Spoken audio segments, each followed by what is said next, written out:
Síndrome nefrótico en base a nuestra bibliografía, que es Medicina Interna de Harrison. Comencemos con este caso clínico. Se trata de un paciente de 62 años de edad, masculino.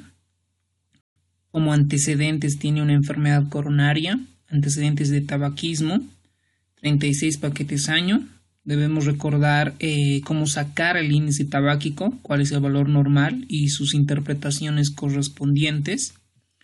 Fue sometido a biopsia renal el año pasado, en julio del 2017, debido a un edema generalizado. Este edema generalizado además se hace unos estudios, el cual tiene una proteinuria de 11.8 gramos día, es decir que asumimos que recolectaron orina en 24 horas y se le cuantifica la proteína sin orina, el cual salió 11.8 gramos. Tiene una creatinina de 1.63. Se acompaña de hiperlipemia a predominio del colesterol de 478 miligramos decilitro, además de una hipoalbuminemia de 1.6 gramos decilitro. Ya nosotros con estos valores y estos datos clínicos y laboratoriales podemos hacer un diagnóstico sindromático. Por este síndrome hay que indagar, hay que hacer un abordaje diagnóstico para ver cuál es la causa de ese síndrome y ver el tratamiento y el pronóstico de esta enfermedad. Este paciente es sometido a biopsia renal, el cual se evidencia un engrosamiento de la membrana basal glomerular, donde, como se ve en la imagen, esta es una tinción con hematoxilina y eosina, una tinción universal, y además se hace una inmunohistoquímica, donde se evidencian depósitos subepiteliales en la membrana basal de inmunoglobulina tipo G. Ya con estos datos podemos indagar qué causas o en realidad qué tipo de glomerulopatía es para llegar al diagnóstico. Además, este paciente, dentro del abordaje diagnóstico, se le indaga para enfermedades autoinmunitarias, reumatológicas, infecciosas y neoplásicas. Entonces, el laboratorio autoinmunitario, reumatológico salió negativo, al igual que la parte infectológica, por lo menos lo básico. Por ejemplo, para VIH, hepatitis B, hepatitis C, malaria y otras enfermedades infecciosas epidemiológicamente frecuentes en nuestro medio. Pero se hace una tomografía en el pulmón donde se evidencia una lesión en el lóbulo superior derecho y por esta lesión se somete a tomografía por emisión de positrones donde se identifica actividad de la 18-fluorodesoxiglucosa en esta región, que es en el ápice, en el lóbulo superior derecho. Además, en la ventana mediastinal se evidenció adenopatías mediastinales, el cual por esta lesión pues debemos biopsiarla. Lo puede hacer por VATS o por fibrobroncoscopía. El cual este paciente se somete a una fibrobroncoscopía, se toma biopsia y se lleva a anatomía patológica. Y lo que nos reporta es que hay una enfermedad, es una enfermedad maligna, que es un adenocarcinoma. Posteriormente se van a cirugía oncológica y torácica, el cual hacen una resección en cuña y una disección de ganglios linfáticos, donde se le estratifica con T3, N2 y M0. Posteriormente el paciente pasa a radioterapia adyuvante más quimioterapia con paclitaxel y carboplatino. Después del tratamiento aproximadamente de 2 meses, la proteinuria había bajado de manera significativa, llegando a ser hasta 175 miligramos día, pues casi normal. Recordemos que el valor normal es menos de 150 miligramos día de proteínas, ojo. Por lo tanto, con este caso clínico nosotros nos vamos a preguntar si cumple los criterios de síndrome nefrótico, cuál es la causa del síndrome nefrótico y cuáles son los factores de riesgo para una nefropatía paraneoplásica y obviamente su manejo. Debemos recordar que el síndrome nefrótico tiene varias variables. Y una de las principales es la proteinuria más de 3.0 o 3.5, alguna bibliografía, gramos en orina de 24 horas. Pues si nosotros nos hacemos un esquema, aquí tenemos la arteriola aferente, la arteriola eferente, y aquí tenemos el ovillo. Este glomérulo, por causas primarias o secundarias a una infección, neoplasia o enfermedad autoinmunitaria, es dañada, el poro glomerular, las fenestras, las hendiduras o los podocitos o los pedicelos, lo que va a hacer que se escapen estas proteínas. Entonces estas proteínas se van a escapar y lo que vamos a encontrar en la orina clínicamente es una orina espumosa por la presencia de proteínas. Entonces, al existir esta proteinuria en el plasma, en la sangre, va a disminuir los niveles de albúmina. Entonces, clínicamente en el laboratorio lo que vamos a ver es una hipoalbuminemia. Y recordemos que esta albúmina en el torrente sanguíneo genera una presión oncótica, es decir, jala agua, atrae agua. Entonces, al disminuir la presión oncótica por las fuerzas de Starling, aumenta la presión hidrostática y este líquido pasa al tejido conjuntivo o conectivo, acumulándose dicho líquido. Y eso es lo que nosotros clínicamente vamos a ver como edema. ¿Okay? Estos pacientes con síndrome nefrótico, tanto es la eliminación de estas proteínas, puede llegar a un estado denominado anasarca, que es el edema generalizado. Pero al perder estas proteínas, por ejemplo la proteinuria, desde el punto de vista solo proteinuria hay 4 tipos. Hay proteína glomerular o proteinuria selectiva, hay otro tipo de proteinuria tubular, proteinuria por la parte postrenal y la proteinuria por sobrecarga. En este caso es una proteinuria selectiva porque se elimina la mayor parte de albúmina. Pero aparte de perder albúmina, también pierden otras proteínas como por ejemplo la antitrombina tipo 3. Y al perder la antitrombina tipo 3, en este síndrome predispone a fenómenos protrombóticos, llegando a suceder o tener factor de riesgo muy importante para trombosis venosa profunda, para tromboembolismo pulmonar y algo más grave, la trombosis de vena renal, que puede llegar hasta un infarto renal y perder ambos riñones. Pero aparte de perder estas proteínas, también pierden otras proteínas, como por ejemplo las inmunoglobulinas. Recordemos que las inmunoglobulinas es parte de nuestro sistema inmunitario que nos cuida de las infecciones. También el síndrome nefrótico predispone a infecciones por la pérdida de estas inmunoglobulinas. Entonces, ¿qué es lo que hace el cuerpo? El cuerpo dice, estoy perdiendo tantas proteínas, ¿cómo voy a tratar de compensar? Y el hígado se encarga. Trata de producir la albúmina lo más que puede, pero no es suficiente, pero además trata de producir lipoproteínas. Y estas lipoproteínas, específicamente la del colesterol, es porque eso es la explicación, porque en el laboratorio lo que vamos a encontrar, la hipercolesterolemia. Entonces, el síndrome nefrótico comprende proteinuria en rango nefrótico, hipertensión. ¿Por qué? ¿Por qué hay hipertensión? Porque el aparato yuxtaglomerular dice que le llega menos cantidad de líquidos, porque además está perdiendo mucha cantidad de líquidos, y comienza a activar el sistema renina-angiotensina-aldosterona. Entonces, por ejemplo, cuando tenemos solo proteinuria y no tiene clínica, no tiene hipertensión, no tiene hipercolesterolemia, no tiene hipoalbuminemia, solo vamos a llamarlo proteinuria en rangos nefróticos. Una vez que hemos recordado qué compone el síndrome nefrótico, debemos saber las causas. Hay causas primarias o hereditarias y hay causas secundarias. Lo más frecuente es las causas secundarias. En el niño, la primera causa de síndrome nefrótico es por enfermedad por cambios mínimos. Y en el adulto por una glomerulopatía membranosa. Estas dos son posibles preguntas de examen. Ahora, en los niños, la causa de síndrome nefrótico de mayor frecuencia es la enfermedad de cambios mínimos.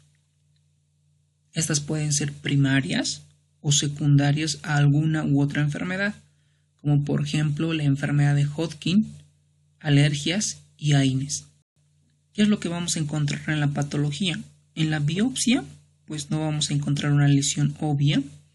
En la microscopía fluorescente vamos a encontrar depósitos de IgM en el mesangio. Y en la microscopía electrónica vamos a encontrar borramiento de los pies de los podocitos. Siempre o la mayor parte de las veces en el algoritmo de síndrome nefrótico siempre vamos a llegar a estudiar llegar a una biopsia renal. Para eso debemos repasar cuáles son las indicaciones de biopsia renal para que esto se pueda llevar a biopsia y esto se pueda llevar a microscopía por inmunofluorescencia, a la inmunohistoquímica y microscopía electrónica en algunos casos. Esta enfermedad de cambios mínimos, en la parte clínica lo que nos va a dar es una proteinuria urinaria, es una proteinuria en realidad, ¿no? En orina de 24 horas con aproximadamente de 10 gramos, ese es el promedio, y obviamente va a estar asociada a una hipolinemia grave. El 30% de los niños va a tener hipertensión, el 50% en los adultos hipertensión, está asociada a hematuria microscópica, atopía o síntomas alérgicos y deterioro en la función renal. Ahora, pues obviamente en las formas secundarias se tratará dependiendo de la enfermedad de base. Si tiene una neoplasia se tratará la neoplasia, si tiene una enfermedad autoinmunitaria se tratará la enfermedad autoinmunitaria, pero en la enfermedad de cambios mínimos, cuando es de forma hereditaria o primaria, se usan corticoides y de elección es la prednisona, es el fármaco de primera elección y se destinan inmunosupresores como la ciclofosfamida, el clorambucilo y micofenolato de miofetilo para recidivas frecuentes o corticodependencia o corticoresistencia. La otra entidad que se asocia a síndrome nefrótico es la glomerulosclerosis segmentaria focal. ¿Por qué se dice focal? Porque solo afecta a algunos glomérulos. Segmentaria porque afecta solo una parte del glomérulo. Y las causas también se la dividen en primaria y en secundaria. La secundaria está asociada a virus del VIH, hepatitis B, parvovirus, nefropatía hipertensiva, hay nefropatía por reflujo y otras causas como las podocitopatías familiares. Recordemos que los podocitos son los que envuelven al endotelio, a los vasos sanguíneos, a los capilares intraglomerulares, y estos podocitos van a lanzar unos pedicelos, ¿no? Tenemos un podocito, tiene un pedicelo, otro pedicelo primario y otro pedicelo. Estos pedicelos primarios pueden tener pedicelos secundarios y estas están formadas por glucoproteínas, por ejemplo la nefrina, la podocina y otras. Entonces cualquier alteración en estas glucoproteínas nos puede llevar a una glomerulosclerosis segmentaria focal. Por ejemplo la mutación de la NPHS1, la mutación del NPHS2 y así y otras causas. Son más notables en los glomérulos situados en la unión córtico-medular. Esto es importante porque si nosotros realizamos una biopsia en la parte periférica, lo más probable es que no encontremos dicha lesión. Pero si nosotros vamos un poco profundo en la unión córtico-medular es donde íbamos a encontrar dichas lesiones. Las variantes, existen 3 tipos de variantes. La primera es la hipercelularidad endocapilar con proteinuria intensa. La segunda es la glomerulopatía con colapso y la tercera es la glomerulopatía con lesión iliar o que da igual a una lesión en la punta glomerular. ¿Cuál es el tratamiento? Pues el tratamiento, si es ocasionada por por infección, neoplasia o autoinmunitaria, pues se tratará dicha enfermedad. Y si es primaria, pues IECAS y corticoides. Luego tenemos la glomerulonefritis membranosa. Esta glomerulonefritis membranosa puede estar la primaria, la secundaria. ¿Secundaria qué? A infección, a neoplasias, a fármacos, enfermedades autoinmunitarias u otras enfermedades. Sobre todo, últimamente se han asociado estas glomerulopatías a neoplasias, como es nuestro caso clínico. Nuestro caso clínico es un paciente más de 60 años que tiene una neoplasia en pulmón, un adenocarcinoma, y esta, pues, además el paciente debuta o tiene una presentación clínica como un síndrome nefrótico. Entonces, como ya vemos que el paciente tenía un adenocarcinoma, pudiera estar asociado a una glomerulonefritis membranosa. Y a esto nos dará la biopsia, el diagnóstico, junto con la inmunofluorescencia y la microscopía electrónica. Y la inmunohistoquímica, obviamente. En esta glomerulopatía membranosa, lo que se identifica es el engrosamiento uniforme de la membrana basal. Se debe diferenciar importante con la diabetes, con la nefropatía diabética y la amiloidosis. Por inmunofluorescencia lo que vamos a encontrar son depósitos de inmunoglobulina tipo G y complementos C3. Y en la microscopía electrónica se evidencian depósitos subepiteliales electrodensos, además de autoanticuerpos contra el receptor A2 de la fosfolipasa tipo M. ¿Cuál es el tratamiento? IECAS, porque en la mayoría se usan inhibidores de la enzima convertidora de angiotensina. Se usa para disminuir la presión intraglomerular. Porque recordemos que la arteriola aferente, el glomérulo, por ende, por la esclerosis que existe en el mesangio, aumenta la presión intraglomerular. Entonces, lo que nosotros debemos disminuir dicha presión intraglomerular. Y hay casos donde se usan inmunosupresores en personas con glomerulopatía membranosa primaria y sobre todo si esta se asocia a una proteinuria persistente mayor a 3 gramos en orina de 24 horas. Ahora, hay una nefritis que es denominada la nefritis de Heymann. Esta nefritis de Heymann,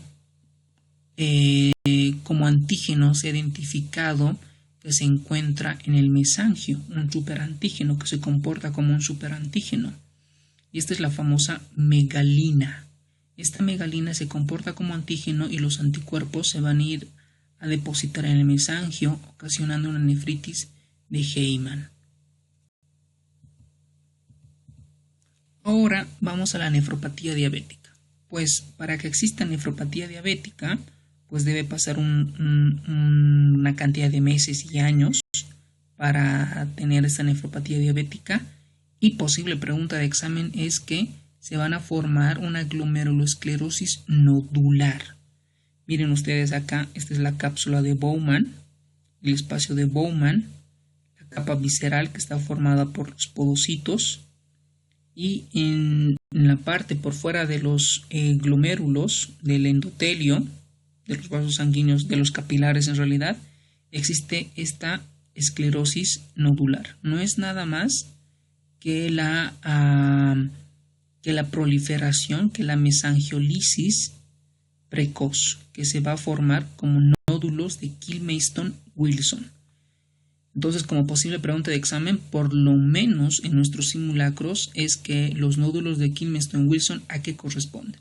La respuesta es a nefropatía diabética. ¿Y qué contienen estos nódulos? Hematíes, fragmentos de hematíes y sobre todo matriz mesangial irregular. Ahora, la nefropatía diabética tiene 5 estadios y cualquiera de estos estadios nos pueden preguntar en el examen y obviamente están en nuestros simulacros. Por ejemplo, nos pueden preguntar ¿en qué fase o en qué estadio de la nefropatía diabética existe hiperfiltración glomerular? Es decir, aumenta la filtración glomerular. Es en el estadio 1. Lo que se va a encontrar es aumento en el tamaño renal, aumento del flujo plasmático renal y aumento de la presión hidráulica glomerular. Obviamente aquí al paciente no lo vamos a detectar porque esto pasa de meses y a pocos años.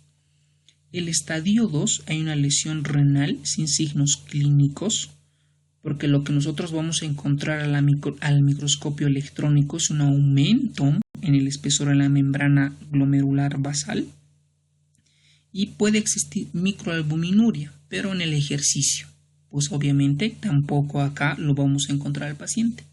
Con suerte, si el paciente es muy educado, lo vamos a encontrar en este estadio, que es el estadio 3, que se denomina la nefropatía diabética incipiente, que todavía está recién comenzando a dar manifestación clínica.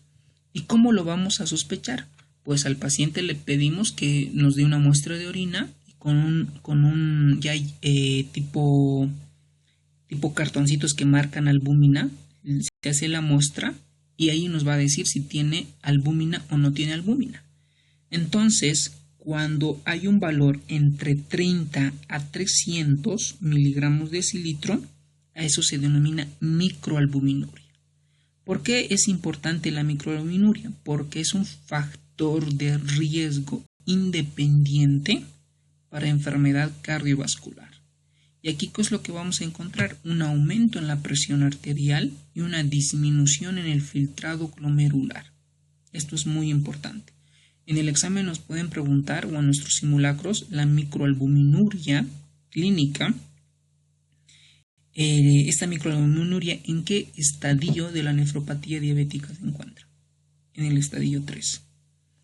En el estadio 4 hay una nefropatía diabética establecida porque ya existe acá macroalbuminuria, proteinuria franca y existe una disminución progresiva del filtrado glomerular.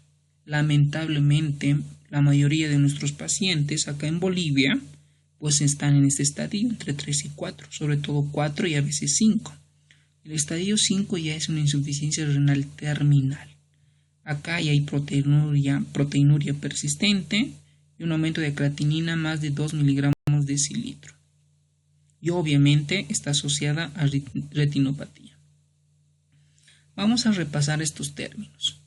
Lo normal, lo fisiológico, es que se debe excretar menos de 150 miligramos día de proteínas, sea proteína, sea considerada albúmina o inmunoglobulinas o proteínas de Tamm-Horfall, cualquier tipo de proteína, menos de 150. En los pacientes con nefropatía diabética franca, esta cantidad de proteínas en promedio eleva más de 500 miligramos. Se puede llegar hasta 25 gramos, imagínense. Y obviamente se acompaña de síndrome nefrótico. Inexorablemente se deteriora la función renal. El 50% de los enfermos van a tener enfermedad renal terminal en un plazo de 5 a 10 años. Por eso es importante medir proteínas en los pacientes diabéticos, en orina. Ahora, la albúmina, lo normal, lo fisiológico, es menos de 20 miligramos día. Y hay términos, la microalbuminuria y la macroalbuminuria. La microalbuminuria es de 30 a 300 miligramos días. ¿Okay? Si pasa de 5 a 10 años, ¿okay?, puede llegar a una nefropatía establecida. ¿Okay? Pero la microalbuminuria lo que nos traduce es una nefropatía incipiente. Bueno, el nombre correcto actualmente es albuminuria moderadamente aumentada. Ese es el término correcto. Y la macroalbuminuria es más de 300 miligramos de decilitro. ¿Y cuál es el tratamiento en esta nefropatía diabética? Sobre todo IECAS. ¿Para qué? O ARAS, para disminuir la hipertensión intraglomerular. Ojo, acá usar IECAS y ARAS debemos tener cuidado con la tasa de filtración glomerular, porque menos de 30 ya está contraindicado usar IECAS y ARAS por el riesgo de hipercalemia. ¿Ok? Porque la hipercalemia, pues recordemos que el riñón, una de las funciones es equilibrar el equilibrio hidroelectrolítico, sobre todo excretando potasio, pero en nuestros pacientes ya no pueden eliminar potasio y se acumula potasio en el cuerpo. Y si nosotros damos IECAS o ARAS, vamos a favorecer a la retención de potasio y llevar a una hipercalemia y matarlo al paciente. Ahora, más del 90% de los individuos con diabetes mellitus tipo 1 tienen nefropatía y en realidad tienen retinopatía diabética, es decir, tienen nefropatía diabética y tienen retinopatía diabética. Pero solo el 60% de los pacientes con diabetes mellitus tipo 2 tienen retinopatía diabética. Ahora, la nefropatía diabética tiene riñones normales un poco agrandados, esto a un principio. Esto es importante para diferenciar de otras glomerulopatías en cual disminuye por lo regular el tamaño. Luego, otra causa de síndrome nefrótico son las enfermedades por depósito glomerular. ¿Pero qué cosa se deposita? Cadenas ligeras. Recordemos que las inmunoglobulinas tienen ahí sus cadenas pesadas y tienen las cadenas ligeras. Estas inmunoglobulinas o anticuerpos o aglutininas están formadas por las células plasmáticas. ¿Okay? Y las células plasmáticas vienen de los linfocitos B, ¿no? Los linfocitos B maduran en células plasmáticas y las células plasmáticas producen anticuerpos o inmunoglobulinas. Estas cadenas ligeras, cuando existen una normalidad en estos plasmocitos, producen inmunoglobulinas y se van a depositar en el glomérulo. ¿Okay? Lo mismo pasa en la amiloidosis renal. Hay depósitos fibrilares primarios de cadenas ligeras de inmunoglobulinas conocidas como amiloide L o de forma secundaria por depósitos fibrilares de fragmentos proteicos denominados amiloide A. Y algunas de estas se pueden identificar qué tipo de cadenas ligeras son y el 75% pertenecen a la clase lambda. Ojo, posible pregunta de examen. ¿Y cuál es el tratamiento en la amiloidosis primaria? Es decir, que están asociados a depósito glomerular, aunque no tengan mucho éxito. Es el melphalan y el trasplante de células madre hematopoyéticas autólogas. La secundaria ya es casi irreversible. Luego existe otra glomerulopatía fibrilar e inmunotactoide, el cual hace que se acumulen fibrillas no ramificadas.